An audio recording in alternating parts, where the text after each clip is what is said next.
నమస్కారం. టాప్ తెలుగు మీడియాకి స్వాగతం. హెడ్లైన్ చూద్దాం.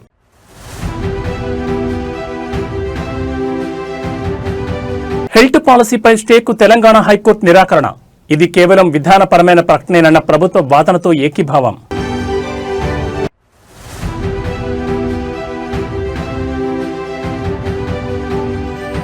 సుప్రీంకోర్టుకు చేరిన ఇండిగో సంక్షోభం. 1000కి పైగా ఇండిగో విమానాలు రద్దు కావడంపై పిల్.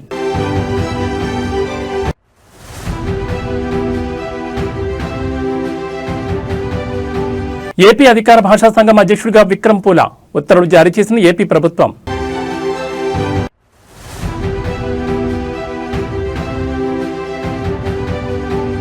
దేశవ్యాప్తంగా 1000 విమానాల రద్దు. ఇండిగోపై ప్రయాణికుల తీవ్ర ఆగ్రహం. ఇక డీటెయిల్స్ చూస్తే దేశవ్యాప్తంగా ఇండిగో విమానాలు వేల సంఖ్యలో రద్దయిన విషయం తెలిసిందే. 5వ రోజు కూడా ఇవాళ విమానాలు రద్దు చేశారు. దీంతో ఓ విదేశీ మహిళ ఇండిగో కౌంటర్ వద్ద రుసరుసలాడారు. ముంబై విమానాశ్రయంలో ఉన్న ఇండిగో కౌంటర్ వద్ద హంగామా చేసింది. నైజీరియా దేశస్థురాలైన ఆమె తన భాషలో గట్టిగా అరిచింది. ఎయిర్లైన్ కౌంటర్ వద్ద టాప్ ఎక్కి మరీ ఇండిగో సిబ్బందిపై ఆవేశంగా ఊగిపోయింది. ఈ ఘటనకు చెందిన వీడియో ప్రస్తుతం వైరల్ అవుతోంది. కౌంటర్ విండో వద్ద ఏకధాటిగా అరిచిన ఆమె ఆ విండోపైకి ఎక్కింది. తీవ్ర అసహనానికి గురైన ఆమె తన బాధను చెప్పుకుంది. అక్కడ ఇండిగో విమానాల కోసం పడికప్పులు కాస్తున్న వందల సంఖ్యలో ప్రయాణికులు కూడా ఆమెకు మద్దతుగా నిలిచారు. ఇతర ప్రయాణికులను ఉద్దేశిస్తూ కూడా ఆమె అరుపులు కేకలు పెట్టింది. 5వ రోజు ఇవాళ 4 విమానాశ్రయాల్లో సుమారు 400 విమానాలను రద్దు చేశారు.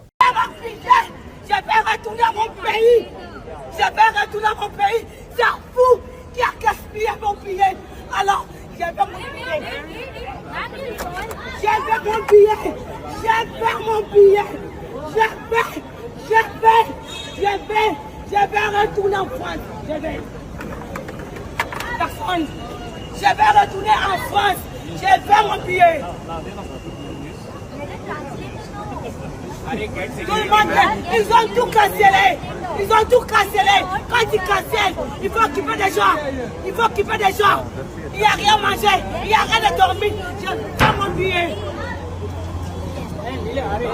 తెలంగాణలో బీసీ రిజర్వేషన్ల విషయంలో కాంగ్రెస్ ప్రభుత్వం మోసం చేసిందని ఆరోపిస్తూ ఆత్మత్యాగం చేసుకున్న యువకుడు సాయి ఈశ్వర్ మృతి పట్ల బీఆర్ఎస్ పార్టీ నాయకులు తీవ్ర సంతాపం వ్యక్తం చేశారు. బీఆర్ఎస్ వర్కింగ్ ప్రెసిడెంట్ కేటీఆర్తో పాటు ఇతర బీఆర్ఎస్ నాయకులు మౌనం వహించి అమరుడైన సాయి ఈశ్వర్ ఆత్మకు శాంతి చేకూరాలని నివాళులర్పించారు. కాంగ్రెస్ ప్రభుత్వం బీసీ రిజర్వేషన్ల పేరుతో మోసం చేసిందని బీఆర్ఎస్ నాయకులు ఈ సందర్భంగా తీవ్రంగా ఆరోపించారు.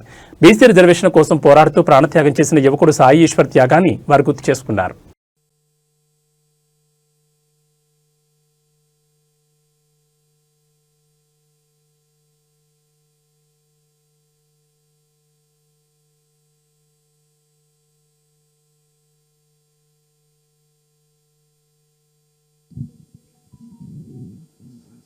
जोहार साई ईश्वराचारी, जोहार साई ईश्वराचारी, సాధిస్తాం ఈశ్వరాచార్య ఆశయాలను.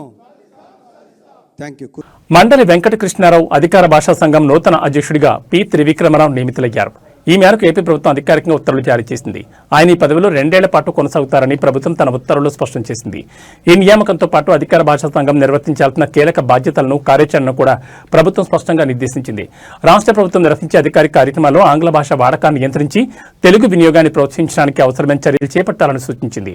ప్రభుత్వ కార్యాలయాలు, ప్రభుత్వ రంగ సంస్థల్లో తెలుగు వాడకం ఏ స్థాయిలో ఉందో తనిఖీలు చేసే అధికారాన్ని సంఘానికి కల్పించింది.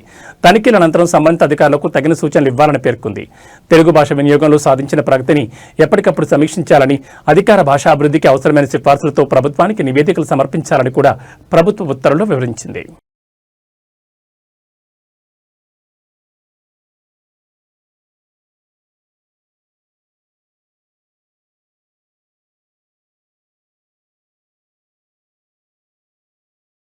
హైదరాబాద్ నగరంలోని పారిశ్రామిక భూములను ఇతర అవసరాలకు కేటాయించేందుకు రాష్ట్ర ప్రభుత్వం తీసుకొచ్చిన HILD Hyderabad integrated lifestyle township పాలసీపై మధ్యంతర ఉత్తర్వులు ఇచ్చేందుకు హైకోర్టు నిరాకరించింది. ఇది కేవలం విధానపరమైన ప్రకటన మాత్రమేనని, ఇంకా ఎలాంటి చర్యలు ప్రారంభించలేదని అడ్వకేట్ జనరల్ సుదర్శన్ రెడ్డి కోర్టుకు వివరించడంతో ధర్మాసనం ఈ మేరకు నిర్ణయం తీసుకుంది. హిల్డ్ పాలసీపై కౌంటర్ దాఖలు చేయాలని కేంద్ర రాష్ట్ర ప్రభుత్వాలకు నోటీసులు జారీ చేస్తూ తదుపరి విచారణను ఈ నెల 29కి వాయిదా వేసింది. ప్రభుత్వం నవంబర్ 22 జారీ చేసిన జీవో 27 హెచ్ఎండిఏ చట్టానికి, మాస్టర్ ప్లాన్ కు విరుద్ధంగా ఉందని ఆరోపిస్తూ professor K. Purushottam Reddy, Prajashanti party అధ్యక్షుడు కెఏ పాల్ వేర్వేరుగా ప్రజా ప్రయోజన వ్యాజ్యాలు దాఖలు చేశారు. ఈ పిటిషన్లపై జస్టిస్ శ్యామ్ కోసి, జస్టిస్ చలపతిరావులతో కూడా ధర్మాసనం విచారణ చేపట్టింది. పిటిషనర్ల తరపున సీనియర్ న్యాయవాది కె వివేక్ రెడ్డి వాదిస్తూ పారిశ్రామిక భూములను నివాస వాణిజ్య సముదాయాలకు కేటాయించడం నిబంధనలకు విరుద్ధమన్నారు. దీనిపై స్టే విధించకపోతే ప్రభుత్వం దరఖాస్తుల స్వీకరణ ప్రారంభించే ప్రమాదం ఉందని ఆందోళన వ్యక్తం చేశారు. అయితే అడ్వకేట్ జనరల్ సుదర్శన్ రెడ్డి ఈ వాదాలను తీవ్రంగా వ్యతిరేకించారు. హైదరాబాద్ను గ్రీన్ సిటీగా మార్చే లక్ష్యంతోనే కాలుష్య పరిశ్రమలను నగరం వెలుపలికి తరలించేందుకు ఈ పాలసీని తెచ్చామని తెలిపారు. బాలనగర్, కూకట్పల్లి, కాటిదాన్ ప్రాంతాల్లో కాలుష్యంతో ప్రజలు తీవ్ర ఇబ్బందులు పడుతున్నారని కోర్టు దృష్టికి తీసుకెళ్లారు. ఇది కేవలం విధానపరమైన నిర్ణయమని, హెచ్ఎండిఏ చట్టం ప్రకారమే ప్రజల నుంచి అభ్యంతరాలు స్వీకరించి మాస్టర్ ప్లాన్ను సవరిస్తామని, అందుకింకా సమయం ఉందని స్పష్టం చేశారు.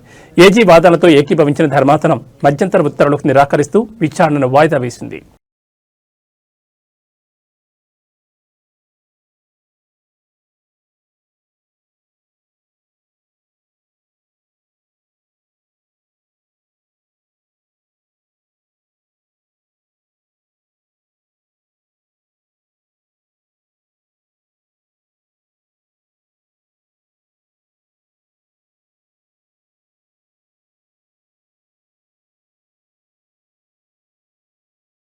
ఇండిగో విమానాల రద్దుతో ప్రయాణికులు తీవ్ర ఆందోళన చెందుతున్నారు. నేటితో 4వ రోజు సైతం ఇండిగో విమానాలు రద్దయ్యాయి. దీంతో ఎయిర్పోర్ట్లో దారుణమైన పరిస్థితులు కనిపిస్తున్నాయి.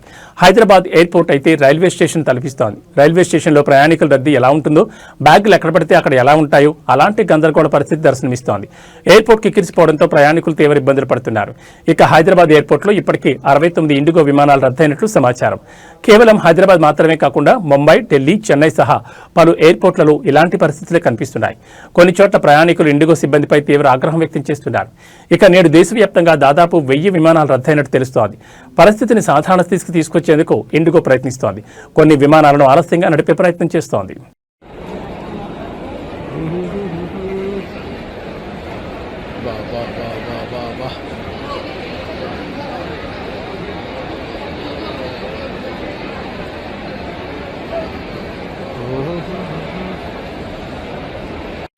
फ्लाइट सभी कैंसिल होने के बाद की पोजीशन, पब्लिक परेशान, व्यवस्था धाराशायी, कंपनी की तरफ से, प्रशासन की तरफ से कोई सहयोग नहीं है, यात्री परेशान।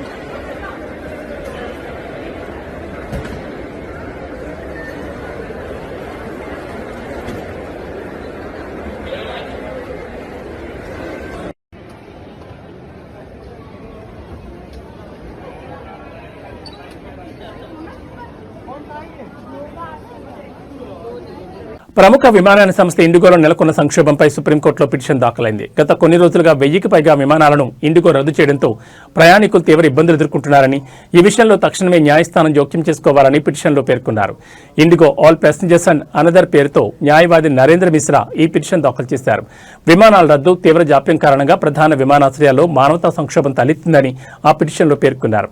వృద్ధులు, పసిపిల్లలు, అనారోగ్యంతో ఉన్నవారితో సహా వేలాది మంది ప్రయాణికులు ఆహారం, నీరు, విశ్రాంతి సౌకర్యాలు లేక తీవ్ర ఇబ్బందులు పడ్డారని ఆవేదన వ్యక్తం చేశారు. ఇది పౌరులు జీవించే హక్కు ఆర్టికల్ 21కు తీవ్ర విఘాతం కలిగించడమేనని తెలిపారు. పైలట్ల కోసం కొత్తగా ప్రవేశపెట్టిన విమాన డ్యూటీ సమయ పరిమితి నిబంధనల అమల్లో ప్రణాళిక లోపం వల్లే ఈ అంతరాయాలు ఏర్పడ్డాయని ఇండిగో బహిరంగంగా అంగీకరించింది. అయితే ఈ మార్పులను ముందుగా అంచనా వేసి తగిన చర్యలు తీసుకోవడంలో ఇండిగోతో పాటు డీజీసీఏ కూడా విఫలమయ్యాయని పిటిషన్లో ఆరోపించారు. ఈ సంక్షోభాన్ని ఆసరాగా చేసుకుని కొన్ని కీలక మార్గాల్లో టికెట్ ధరలను 50,000 వరకు పెంచి ప్రయాణికులను బందీలుగా మార్చారని పిటిషన్లో పేర్కొన్నారు. ఈ అంశంపై అత్యవసరంగా విచారణ చేపట్టేందుకు ప్రత్యేక ధర్మాసనాన్ని ఏర్పాటు చేయాలని కోరారు. విమానాల రద్దు వల్ల చిక్కుకుపోయిన ప్రయాణికులకు ఇతర విమానాల్లో లేదా రైళ్లలో ఉచితంగా ప్రత్యామ్నాయ ఏర్పాట్లు చేసేలా ఇండిగోను ఆదేశించాలని అభ్యర్థించారు. అలాగే డీజీసీఏ, పౌర విమానయాన మంత్రిత్వ శాఖ సమగ్ర నివేదిక సమర్పించేలా ఆదేశాలు జారీ చేయాలని ఆ పిటిషన్లో కోరారు.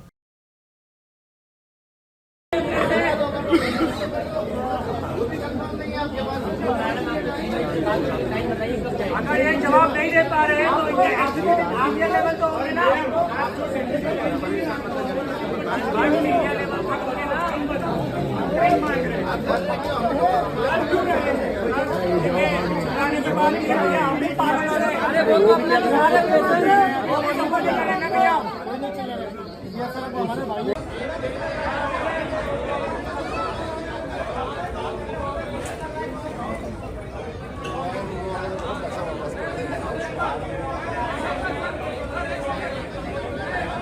कम मदद जैसे अपने भाई को घबरा के दिखाने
ಅಲ್ಲ ಎಲ್ಲಾದ್ರೂ ಇದೆ ನಮ್ಗೆ ಸರ್ ಇವಾಗ ಆಲ್ಟರ್ನೇಟಿವ್ ನಮ್ಗೆ ಅಟ್ಲೀಸ್ಟ್ ಬೇರೆ ಫ್ಲೈಟ್ ಆದರೂ ಅರೇಂಜ್ ಮಾಡ್ತಾರೆ. ಅಲ್ಲ ಕನ್ನಡಕ್ಕೆ ಟಿಕೆಟ್ ಬೇಕು, ಕನ್ನಡಕ್ಕೆ ದುಡ್ಡು ಬೇಕು, ಕನ್ನಡ ಏರ್ಪೋರ್ಟು ಬೇಕು, ಮತ್ತೆ ಕನ್ನಡ ಬರೋದಿಲ್ಲ. ಮಾಡಿ ಮಾಡಿ ಮಾಡಿ ఇండిగో వెళ్ళేసిన ಒಂದು నీచ కడపే. తెలంగాణ ప్రభుత్వం నిర్వహించనున్న తెలంగాణ రైజింగ్ 2047 గ్లోబల్ సమిట్ కు రావాలని కేంద్ర మంత్రి బండి సంజయ్ ను మంత్రి పొన్నం ప్రభాకర్ ఆహ్వానించారు. ఇవాళ కరీంనగర్ జిల్లా కేంద్రంలో చైతన్యపురి మహాశక్తి ఆలయంలో బండిని కలిసిన పొన్నం అధికారికంగా ఆహ్వానం అందజేశారు. హైదరాబాద్లోని భారత్ ఫ్యూచర్ సిటీలో ఈ నెల 8-9 తేదీల్లో ప్రతిష్టాత్మకంగా నిర్వహిస్తున్న ఈ ఈవెంట్ కు రావాల్సిందిగా కోరారు. ఈ సందర్భంగా మాట్లాడిన పొన్నం ప్రభాకర్ రాజకీయాలకు అతీతంగా అన్ని పార్టీలు అభివృద్ధిలో భాగస్వామ్యం కావాలన్నారు. దేశంలో తెలంగాణను అగ్రగామిగా నిలుపుతామని చెప్పారు. గడిచిన 10 ఏళ్లలో తెలంగాణ ఆర్థికంగా వెనుకబడిందని, తెలంగాణ అభివృద్ధికి కేంద్రం సహకరించాలని అన్నారు. కేంద్ర ప్రభుత్వం అన్ని రాష్ట్రాలను సమానంగా చూడాలన్నారు.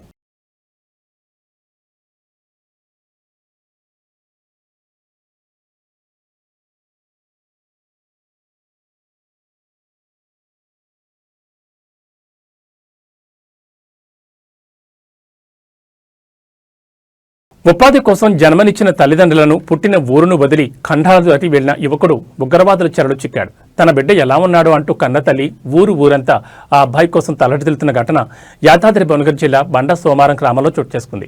దేశంలోని మాలి దేశంలో కోబ్రి ప్రాంతానికి వెళ్లాడు. ఎంత బిజీగా ఉన్నా ప్రతిరోజు ఉదయం 9 గంటల సమయంలో తల్లిదండ్రులతో మాట్లాడేవాడు. గత నెల 22న అతడి ఇంటికి చివరి కాల్ చేశాడు. ఆ తర్వాత రోజు నుంచి అతడి ఫోన్ స్విచ్ ఆఫ్లో ఉండడంతో తల్లిదండ్రులు ఆందోళనకు గురయ్యారు. ఈ నెల 4న బోర్వెల్ కంపెనీ ప్రతినిధులు ప్రవీణ్ తల్లిదండ్రులకు ఫోన్ చేసి అతడు కిడ్నాప్ అయ్యాడని సమాచారం అందజేశారు. కాగా 23న ప్రవీణ్ విధులు ముగించుకుని తాను ఉంటున్న గది వద్దకు వెళ్తుండగా జేఎన్ఐఎం సంస్థకు చెందిన ఉగ్రవాదులు కిడ్నాప్ చేశారని తెలిపారు. గతంలోనూ ఆ ప్రాంతంలో అదే సంస్థకు చెందిన ఉగ్రవాదులు కొంతమంది విదేశీయులను కిడ్నాప్ చేశారు. బోర్వెల్ కంపెనీ ప్రతినిధులు భారత రాయబార కార్యాలయం అధికారులతో ప్రవీణ్ ఆచూకీ కోసం సంప్రదింపులు జరుపుతున్నారు. ఈ క్రమంలోనే ప్రవీణ్ కుటుంబ సభ్యులు తమ కుమారుణ్ణి ఉగ్రవాదుల చెర నుంచి విడిపించాలని భారత ప్రభుత్వానికి విజ్ఞప్తి చేస్తున్నారు.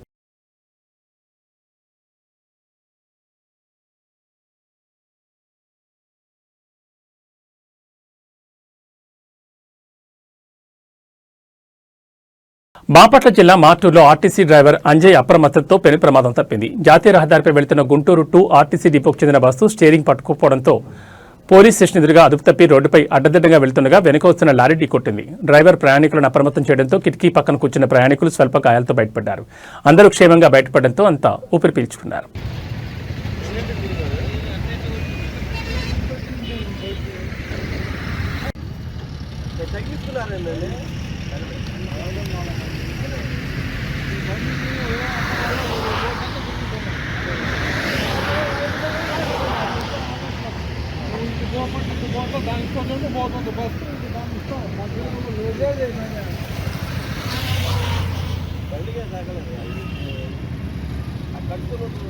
తగిలింది వాడు లారీ వాడు జాగ్రత్తగా వాడు మెయింటైన్ చేసుకుంటూ వచ్చేదానికి జనం మొత్తం లోన ఆల్రెడీ తెలుసుగా వాళ్ళు ఆడ నుంచి కాకలు వేసుకుంటారు. లోన డ్రైవరు జాగ్రత్త బస్సు ఆగట్లేదు. వాళ్ళు ఇంటి పక్క అందరూ ఆ పక్క పోయి ఉంటారు. అది ఒక్క సైడ్ వెళ్ళిపోయారు. ఏం కూర్చొని లేరు, వాళ్ళు కూర్చొని ఉంటుంది వదిలేసింది కదా, మన జల్లు కంట్రోల్ లేదు. బ్రేక్ కొట్టుకుంటూ వస్తే డేవర్ వచ్చి ఆగింది. ఏ డిపో బండి అండి? Guntur 2 depot. Guntur 2 depot. So ఎవరికైనా దెబ్బలు లేవుగా? అసలు ఎవరికి వెళ్ళి బండి మార్పులు కూడా ఏం లేదు, చిన్నగా రాలేదు. మీ పేరండి? MS Narayana. MS Narayana.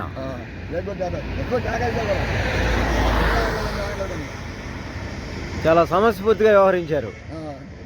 CM relief fund అభాగ్యులకు ఒక వరం అంటున్నారు మంత్రి మండిపల్లి రామప్రసాద్ రెడ్డి. అన్నమయ్య జిల్లా రాయచూడిపట్నం మంత్రి క్యాంపు కార్యాలయం నందు వారి సోదరులు డాక్టర్ మండిపల్లి లక్ష్మీప్రసాద్ రెడ్డి టీడీపీ శ్రేణులతో కలిసి 55 మంది లబ్ధిదారులకు 55 లక్షల రూపాయల సీఎం రిలీఫ్ ఫండ్ చెక్కులు అందజేశారు.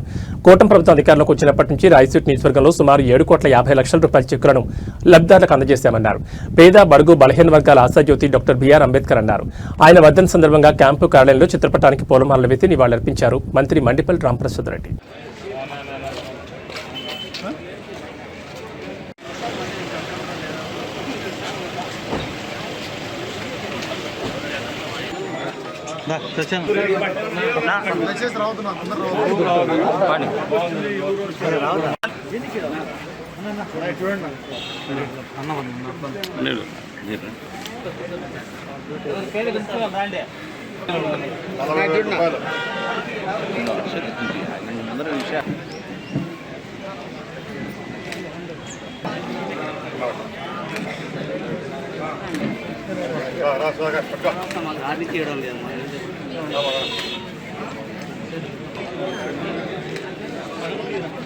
ఈ అకౌంట్లో వేసుకోవాలి బ్యాంకులో.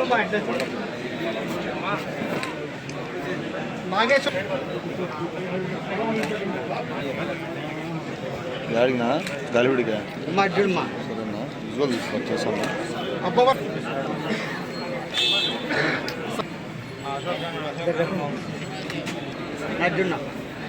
పందుకుంటా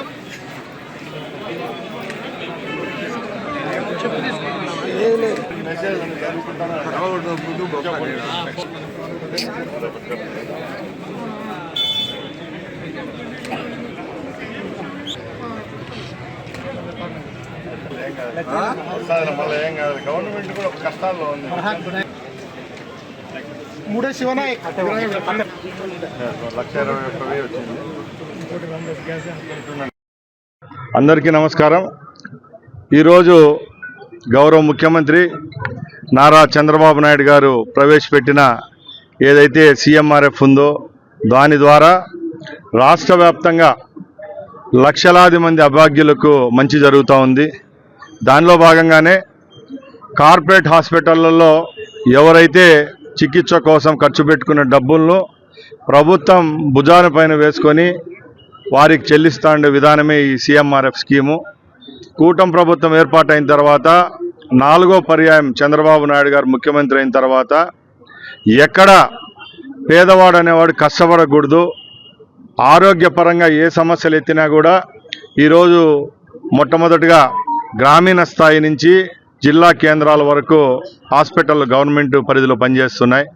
అవే కాకుండా కార్పొరేట్ చికిత్స కోసం ఎవరైతే కష్టపడి ఆస్తులు అమ్ముకొని అలాగే బంగారు తాకట్టు పెట్టుకొని ఈరోజు కార్పొరేట్ హాస్పిటళ్లలో చికిత్స చూపించుకుంటున్నారో అలాంటి వారికి కూడా వరములాగా ఈ సీఎంఆర్ఎఫ్ పనిచేస్తూ ఉంది. దానిలో భాగంగా ఈరోజు మన రాయచోటి నియోజకవర్గంలో సుమారు ఒకే రోజు 50 లక్షల రూపాయల చెక్కులు అందించడం జరిగింది.